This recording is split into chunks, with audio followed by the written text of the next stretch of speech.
Good morning. I hope you are doing so good this morning. We're excited to be with you.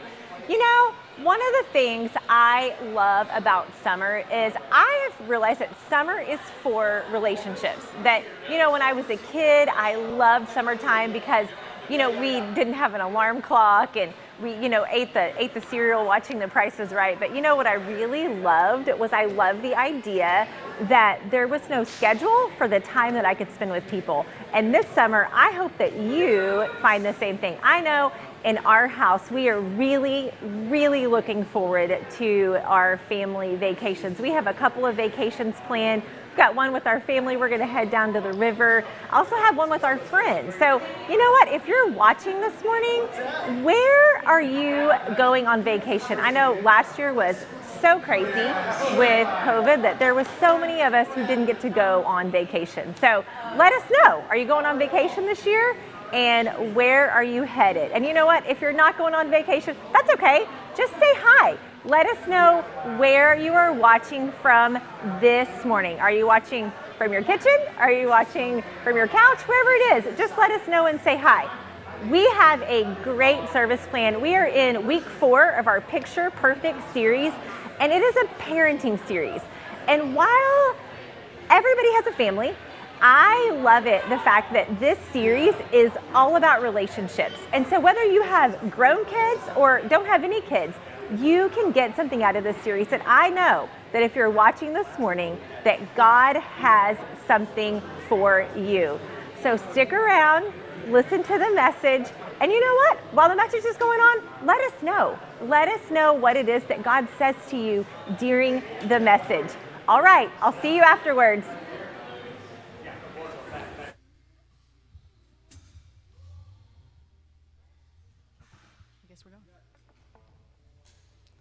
Good morning, Rock Point. Why don't y'all stand and join us this morning?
stand against the power of our God.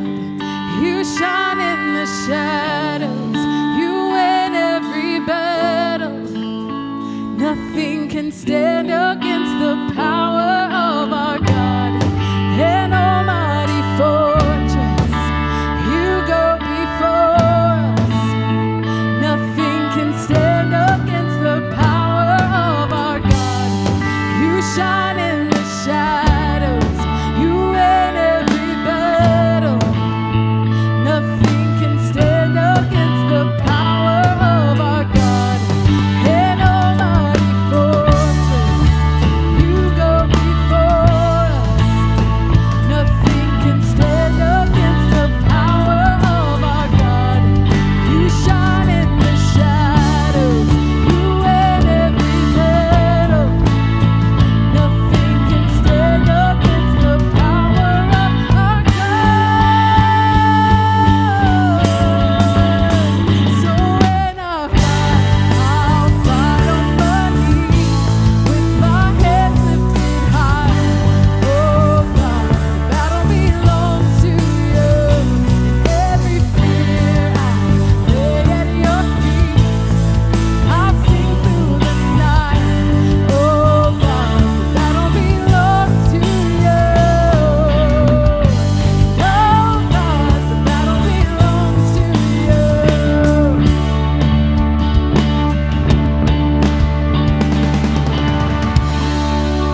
Amen. It's so great to be with you guys this morning. I'm Jamie.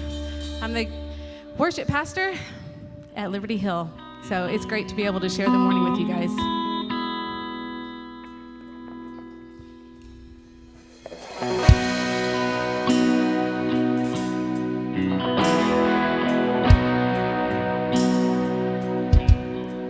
I searched the world, but it couldn't fill me. Man's empty praise and treasures that fade are never enough. Then you came along and put me back together. Now every desire is now satisfied here in your love. Sing it with me.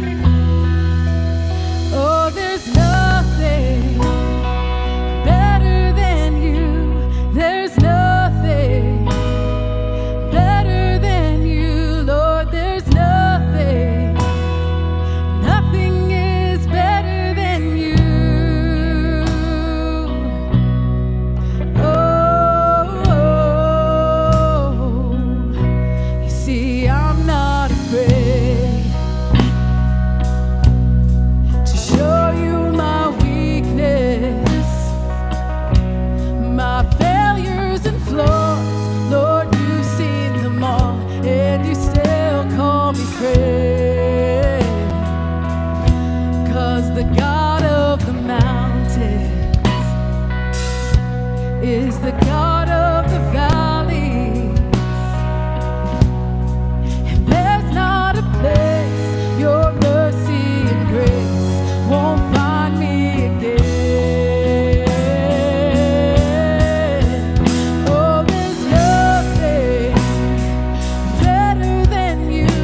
All right, well, hey, good morning. Yes, good morning. My name is John Evans. I'm one of the pastors here. Y'all can go ahead and have a seat.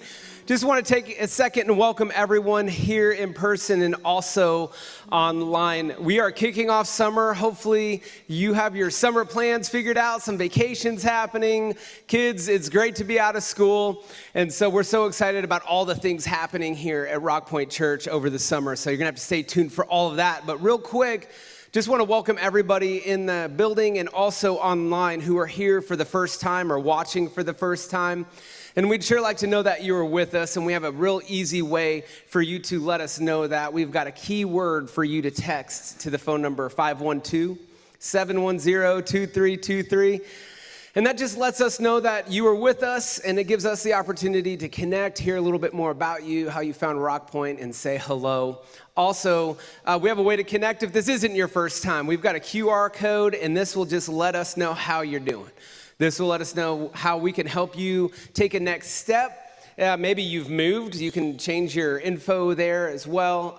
There's a place there for you to share prayer requests, and we love the opportunity to pray for you as a staff on Monday mornings. So we are in week 4 of our Picture Perfect series, and we are introducing an app to our church for those of you with children.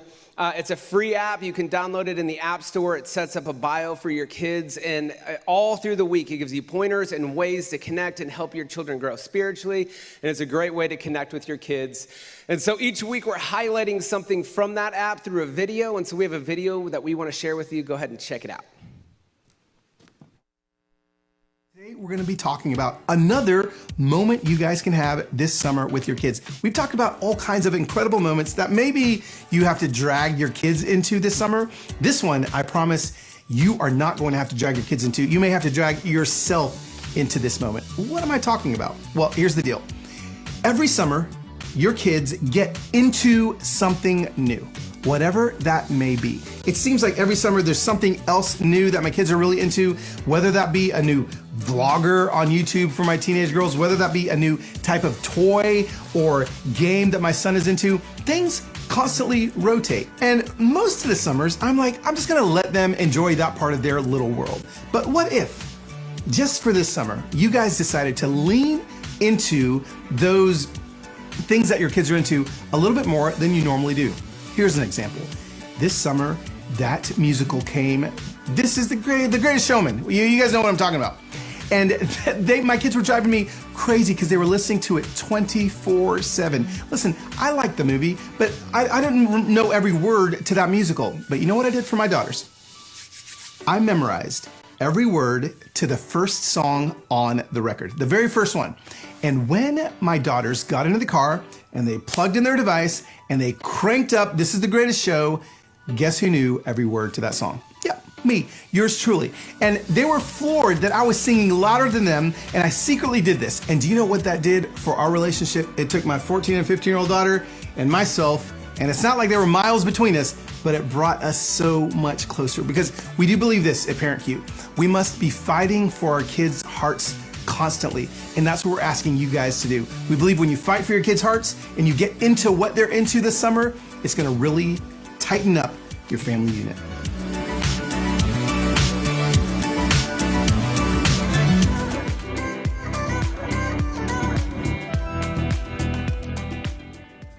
Why don't y'all stand and join us?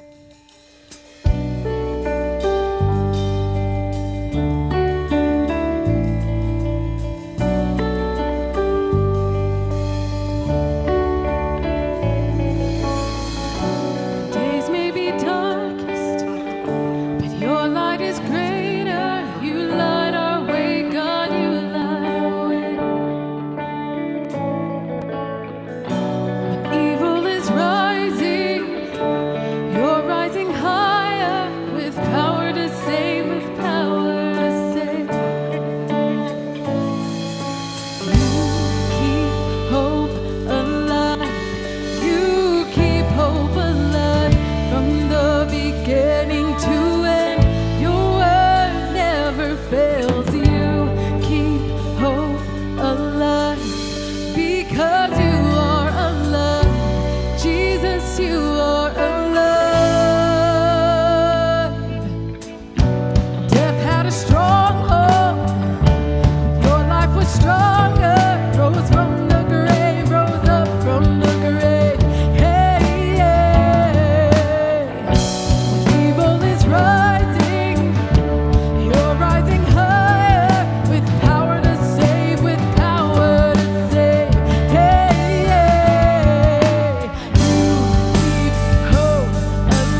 Thank you so much for singing with me this morning. You can have a seat.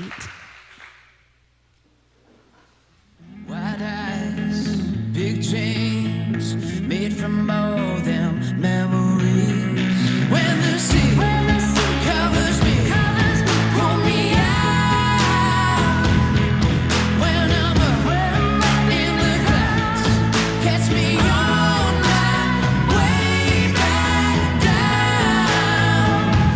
Family, this is my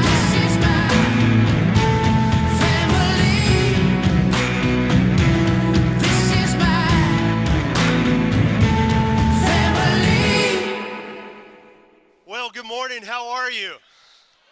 It's great to see you. Thanks so much for joining us. It's great to see you right here. It's great to see you online at our Liberty Hill location. It's just good to be together today. So thanks so much for being a part of that. So look, before we start today, I want to ask you to do something. It doesn't matter whether you're watching at home, whether you're right here in the room or wherever you may be. Would you just grab your phone real quick? And if you have Facebook, would you just go there? We're live right now, right? Because you're watching us out there.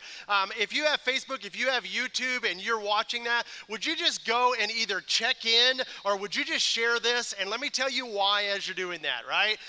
There's a big reason why. Just jump on, just go to Rock Point, look for it. It's the one with the green logo. You'll see it. Let me tell you why. I just think there's something today that needs to be heard far and wide. It's something that Julie and I have struggled with. It's something that I think every parent struggles with, no matter how old your kids are. And I think it just needs to go far and wide today. And so I want to ask you, would you just take a moment to share that wherever you are, whatever your platform, just get it out there, because sometime this week, the right person's going to hear it at the right time. And I believe there's something here for every person who calls themselves a parent. So let's start with this. When our kids were young, when Julie and I just had a couple of kids at the time, in fact, we were waiting on our second to be born, and our first, we just had the one. But when they were young, here's what we did. We only had 3 rules in our home. And parents, did you get that? There were 3 rules in our home. We didn't just figure that out. We learned that from someone way smarter than us. But there were just 3 rules in our home. And I want to tell you what the rules were. All right? So here they were. Here's the rules. Honor your parents. Don't lose self-control. Don't tell a lie. Now, honoring your parents, here was the deal. Julie and I just had to observe some really great families. And what we had found is that we concluded after watching them that if our kids were to honor their parents and Julie and I were to honor each other, that hopefully our kids would learn honor of other people and honor of each other.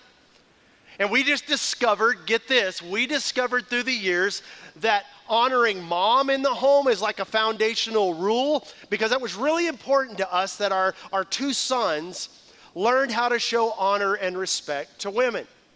Now, here was the second one. Don't lose self-control. Here's the deal. Nothing good can happen when you're out of control. So when your kids are throwing fits, throwing things, screaming, slamming things around, hitting others to be able to get their way, can I tell you that on the other side of being a kid, when you become an adult, all of those things lead to jail time. Don't lose self-control. And then we said, don't tell a lie. And this was super important to us. And as I explained to our kids, we don't tell lies because if you tell a lie, it breaks trust. And if you don't have trust, you don't have a relationship. And that was the reason. And if our kids had heard it once, they had heard it 1,000 times, the worst thing you can do is tell a lie. Just tell the truth. So I want to welcome you to this next episode of our series entitled Picture Perfect. So if you're a parent, if you're about to be a parent, if you hope to be a parent, maybe you're helping another parent, maybe you're watching your own kids parent, let me just tell you, this series is absolutely for you. If you haven't caught what we've talked about so far, I hope you'll go back and catch up. But basically, this is for anybody who is feeling the weight and the responsibility of equipping an infant or a child or a teenager or a student for the rest of their life. But as I pointed out in week 1, when it comes to good examples of family and parenting, unfortunately, the Bible's not really all that helpful and not even encouraging for that matter.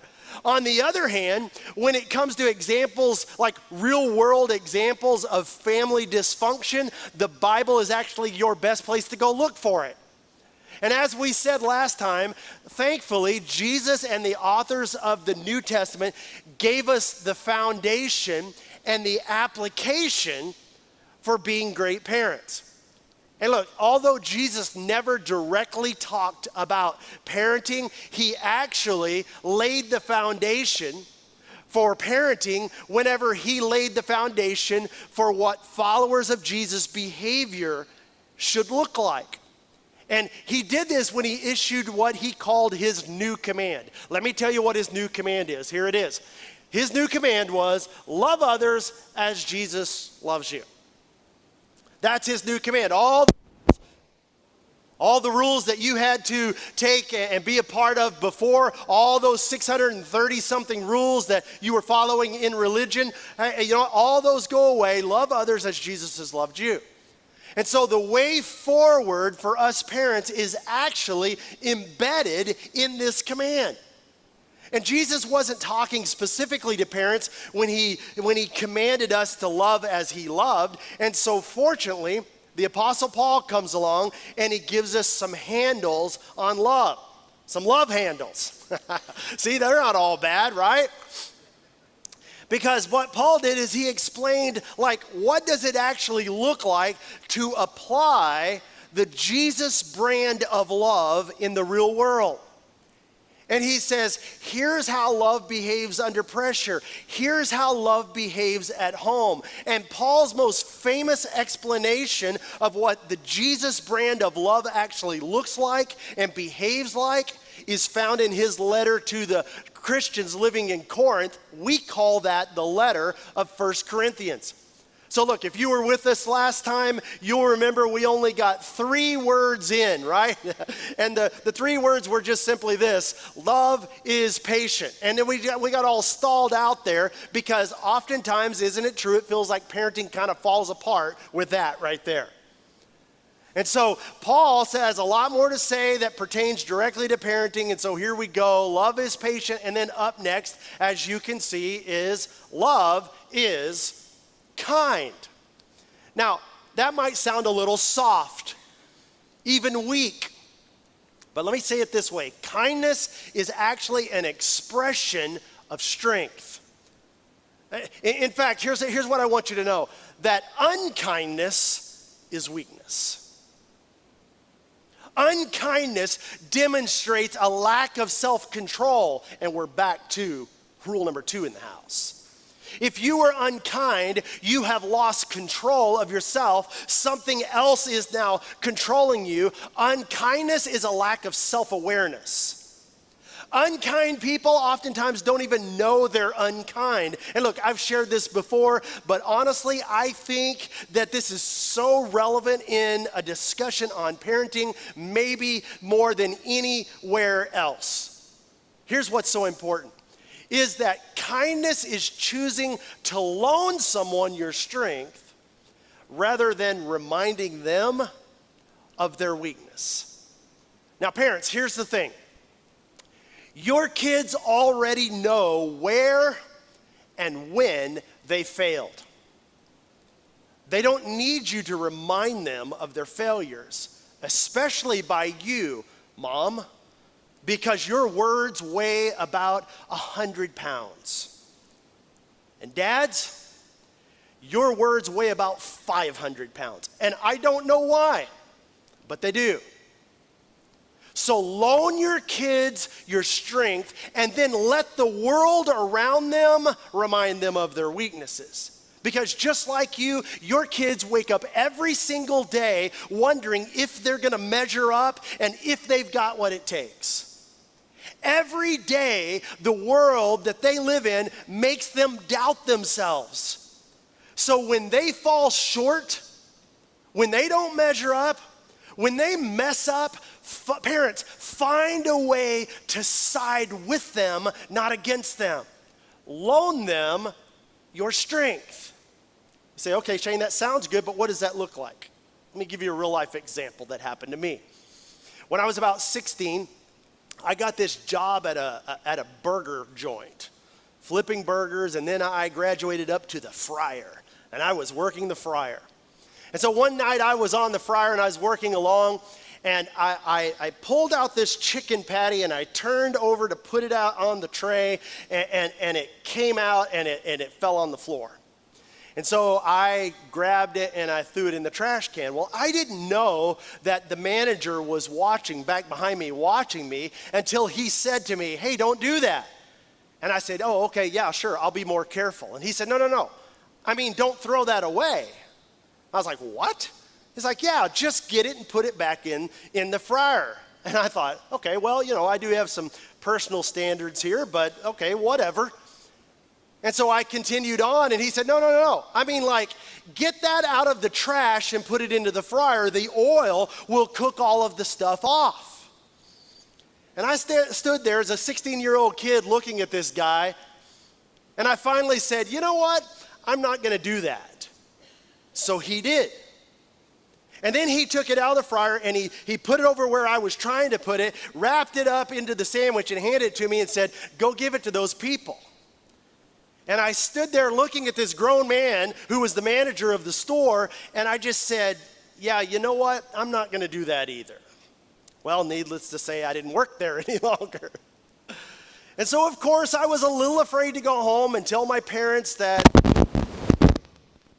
my job had ended. May have just lost this, didn't I? That's probably me. There you go. Sorry for the noise. I don't know what in the world that is, but usually when they let me deal with this stuff, that's what happens, right? So I don't know if online you heard that. It was really loud. I just thought it was raining again is what was happening. So, in fact, let's just pause right now. Can we just pause and say thank you to all of the technical people that make everything work? Would y'all just tell them thanks? Look, there are people in the booth. There are people in the booth, there are people in the production studio, there are people making this stuff happen. And man, what a great group of volunteers that make all this happen. So thank you guys. I'm sure that was me. So let's move on. So I'm in the middle of this story and of this chicken thing falling off, and this guy saying, and so I lost my job because I wouldn't do that. I'm not going to serve that. And so I was a little afraid to go home and say, hey, I lost my job. Honestly, if I could just be real, I was a little afraid to tell my dad I'd lost my job. And I ended up telling him, and of course he wasn't happy that I didn't have a job, but he didn't remind me of what I already knew. Instead, he loaned me his strength. That's why I still remember this story so clearly. He didn't bail me out. Because had he bailed me out, that would have been a reminder of my weakness. In fact, he didn't say, hey, Shane, I'll make a few calls and get you another job, meaning, Shane, you can't do anything right, including how to handle a difficult boss. Instead, he took the posture that I've tried to take with my kids and just said, oh, no.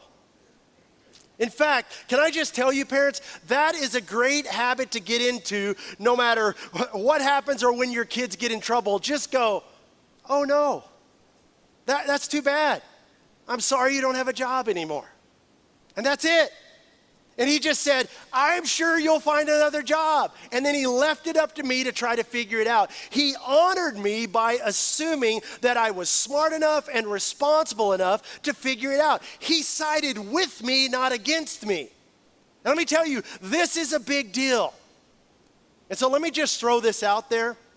Parents, never announce punishment ahead of time to your kids. Like, if you do that, this is going to be the punishment. Never announce the punishment ahead of time, because that's actually siding against your kids. And do you know what that communicates? It communicates to your kids that not only do you have the potential to mess up, but I'm actually anticipating you messing up. I'm actually prepared for you to blow it, and here's what's going to happen when you break this rule.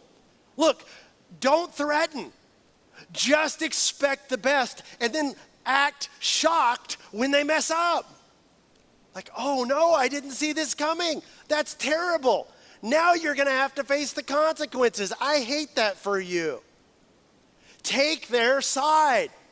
Then honor them by allowing them to carry the full weight of their consequences. One more thing on this. As your kids get older and they mess up, break a rule, do you know what the first thing they want to know? What are you going to do about it? Right? That's what they want. That's the first thing. What's the punishment? Parents, act unprepared. Say, I don't know. I'm just so surprised by this behavior. I just never thought you would, whatever it is. And then just leave them hanging. See, look, when your kids are young, you got to kind of connect the dots pretty quickly. But parents, listen, by the time your kids are 4 or 5 years old, just start dragging this thing out. And the point here is simply this, that you side with them before you discipline them. You know why? Because that's exactly what God did for you. I mean, think about this. If you're a Jesus follower, you've probably heard this said, that while you were still a sinner, what did God do? He said, what? You're a sinner? And he sided with you and died for you. He loaned you his strength. In fact, he did for you what you could not do for yourself. So, quick question before we move on. Parents, what is your go-to response to your kids' weaknesses or failures? What is your natural reaction? Think through that. What is it that I do? What do you say? Do they feel as if you side with them or that you side against them? Love is patient, but love is kind. So as we move on, here's what Paul says next. He says this, that love does not envy, love does not boast, and love is not proud. Now, I put all three of those things together because they communicate one really important idea, especially when it comes to parenting. Here's what they communicate. That love allows the other person to shine. Right? Love isn't threatened by someone else's success. Love actually fully celebrates that success. See, here's what gets in the way in so many families. Is that if you don't feel good about yourself, you end up having a really hard time allowing your children to feel good about themselves. And when you hear me say that, you think, Shane, that's not really true. But think about this. If this is true of you, you're going to have a difficult time celebrating your kids' successes without pointing out something they could have done better or should have done better or they should consider next time. And let me just tell you, if that's your habit as a parent, every time they succeed or get an award or just do anything good, you find yourself going right into coach mode instead of just being able to celebrate. Do you know where I learned this more than any other place? Was with my kids playing sports. Because my son would come off of the court. My son would come off of the field. My daughter would come in from the meet.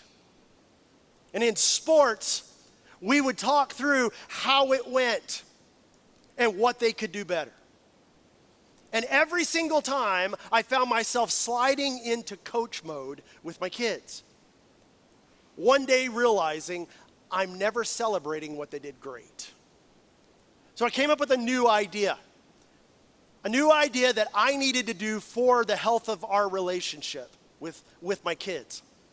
And the idea was this: it didn't matter what they did wrong on the court or the field. Can I tell you, they already knew. I didn't need to point it out. In fact, those words weighed 500 pounds when I did. I came up with a new way to say it. When they would say, Dad, did you see me? I missed that one. And the reason they would go right to that is because that's where I would normally go to. My new method there was to begin to celebrate. And here's how I celebrated. Dad, did you see that I missed both of those free throws? Yeah, I did some, but you know what? I just love watching you play. I just love being in the stands and you being out on the court. I love watching you do that. And I quit talking about all the negatives. They had coaches for that. They knew themselves. They needed to hear their dad celebrate the fact that they were out there trying. And it changed, no pun intended, it changed the game. And today, I love seeing my kids play sports. In fact, I've been able to find what grandparents find when they come watch their grandkids play. They can find the humor and the celebration in it where parents have a hard time with that. And it was one simple change that I'm not going to point out everything they did wrong. I'm not their coach.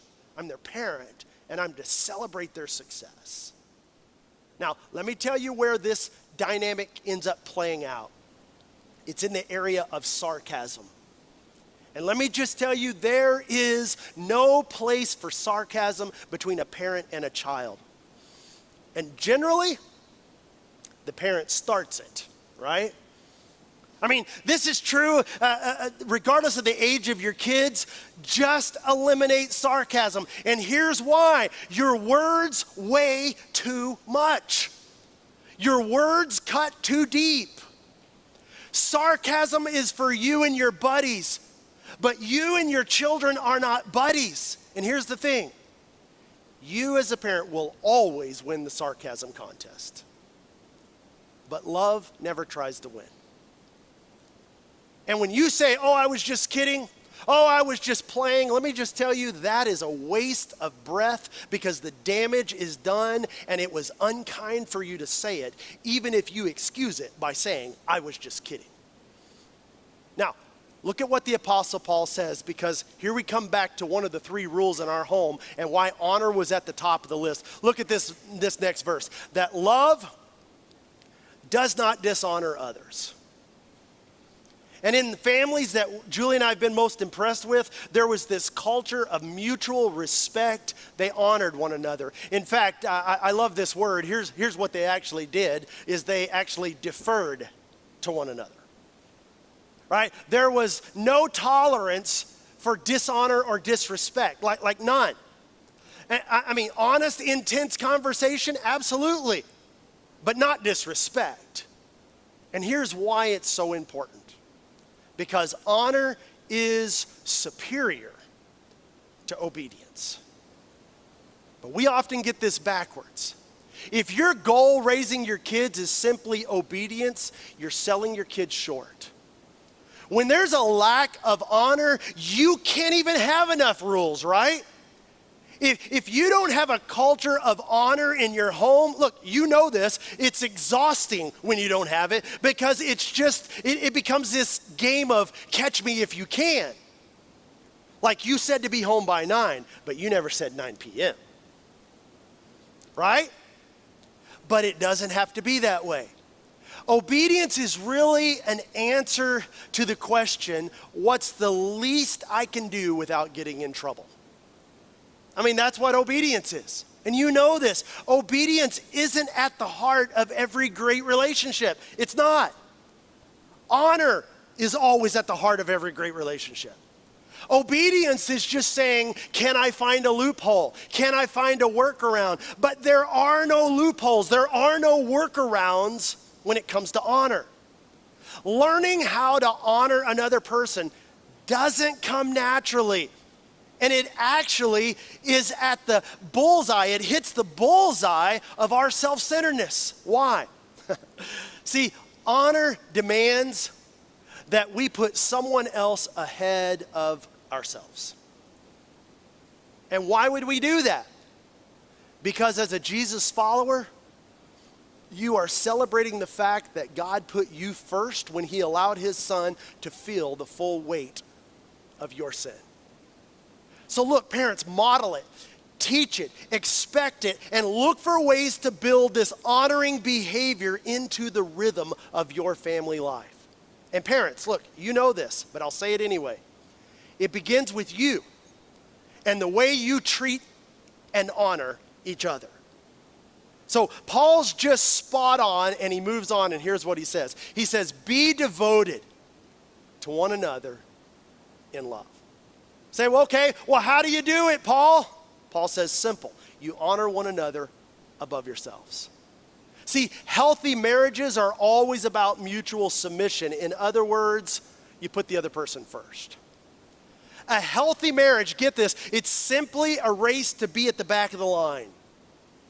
Any competition in that relationship results with a winner and a loser. And look, if your spouse loses, you really haven't won anything, have you? Now, we'll get back to Paul's love handles next time, but before we kind of put a bow on this thing this morning, I just want to get incredibly practical.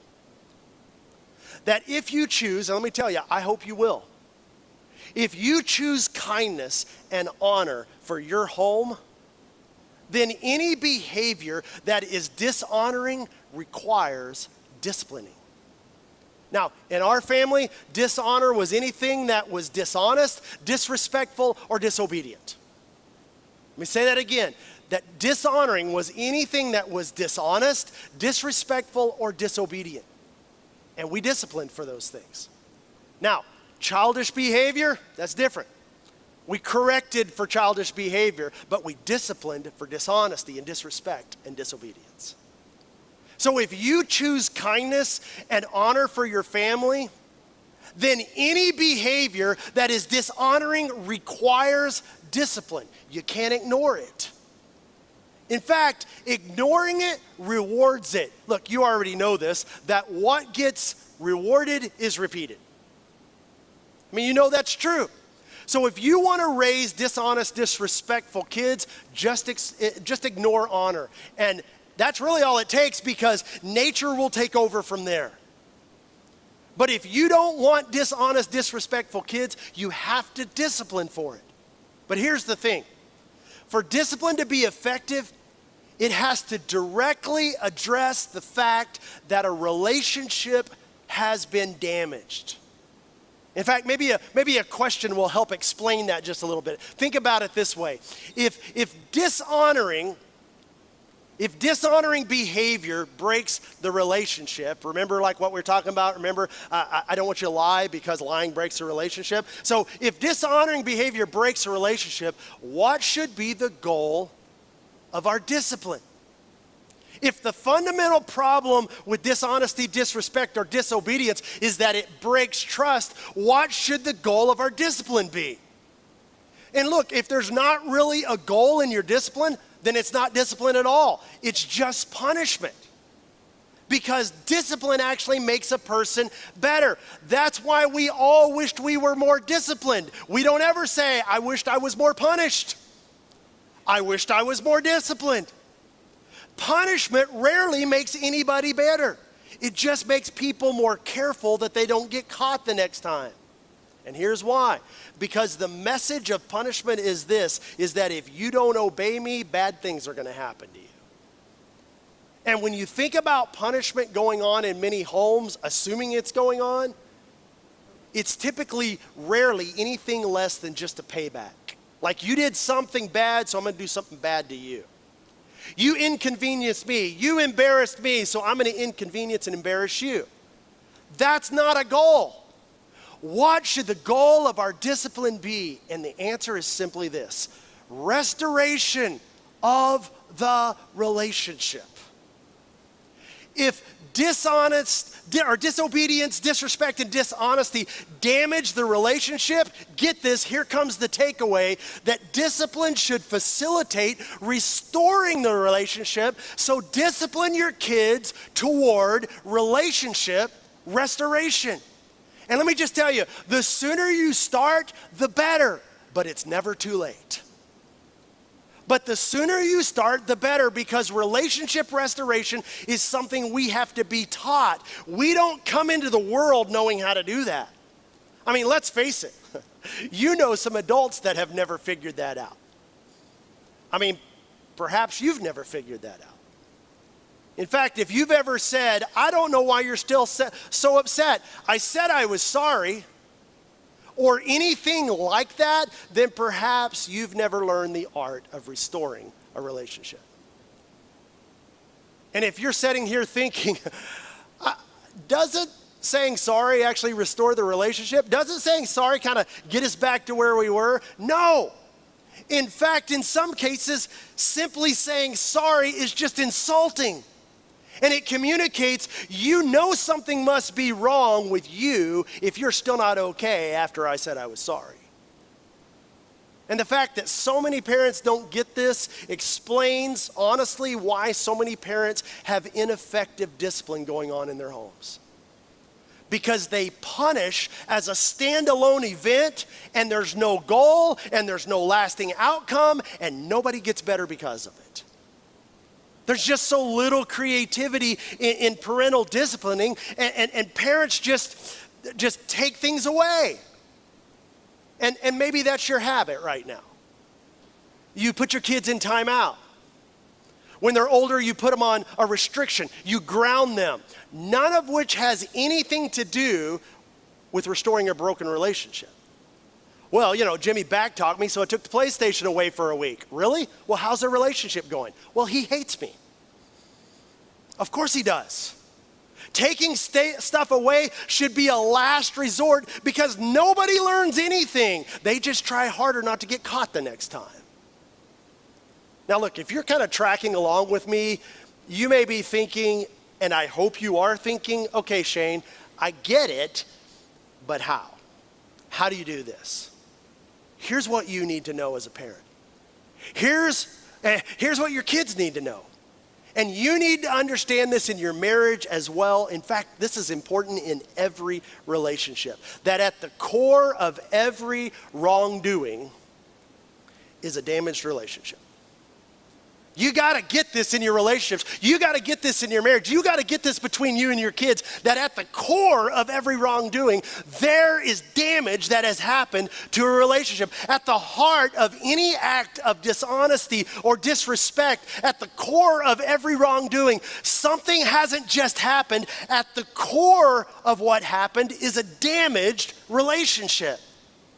And because of that, discipline must in some way restore that relationship. Otherwise, it's not discipline, it's just behavioral modification.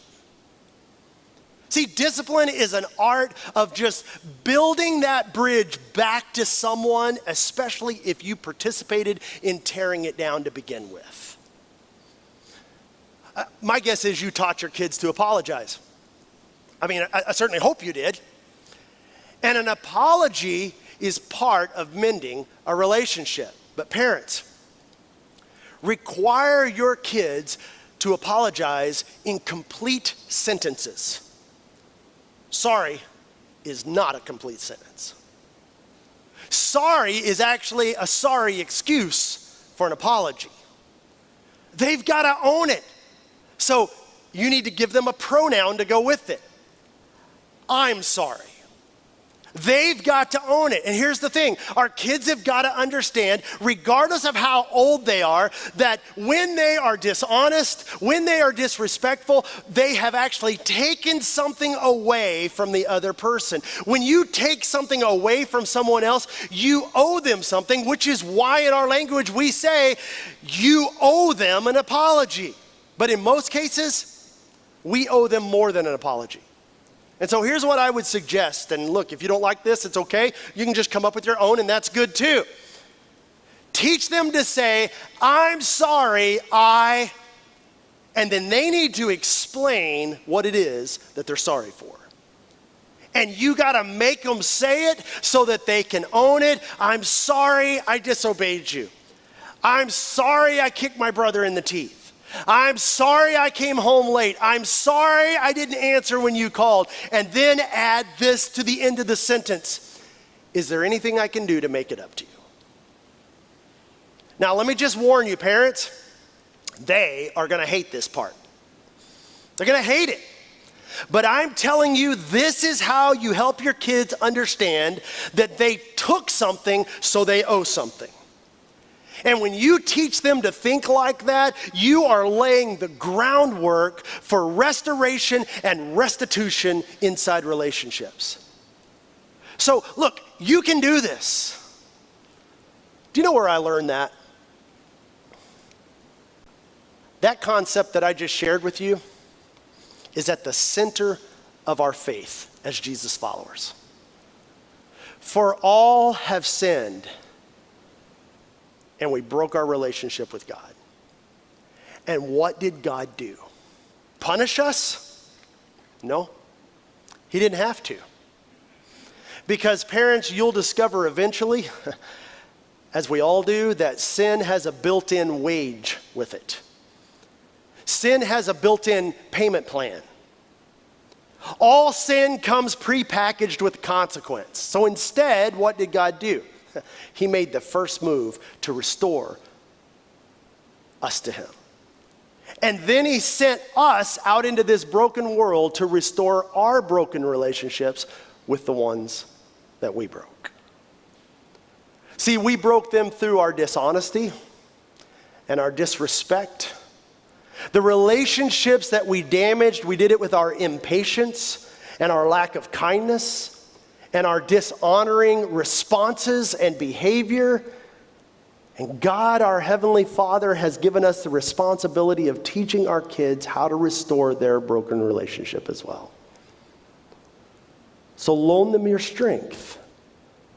Parents, stop with the sarcasm.